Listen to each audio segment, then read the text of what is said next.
अच्छा हाँ। नमस्कार दोस्तों, मैं शिवेंद्र आप सभी को स्वागत करते हैं शिवेंद्र ब्लॉग में। कैसे हैं दोस्तों? उम्मीद करता हूँ आप लोग बहुत अच्छे होंगे।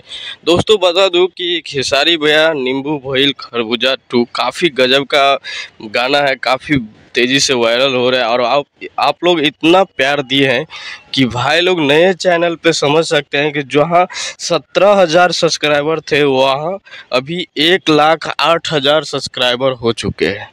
और भाई लोग गाने की बात करेंगे, इतना प्यार दिए हैं आप लोग कि 4.5 मिलियन मतलब व्यूज चले गए। काफ़ी गजब का है सॉन्ग और आप लोग इतना ढेर सारा प्यार देते हैं। और भाई लोग खेसारी भैया का रील जो कल बना, काफ़ी धमाका रील बनाया और काफ़ी मज़ा आ गया। भाई लोग 2-3 रील बनाए, काफ़ी मज़ा आ गया। आप लोग देखे होंगे थोड़ा सा हमारे वीडियो में क्लिप।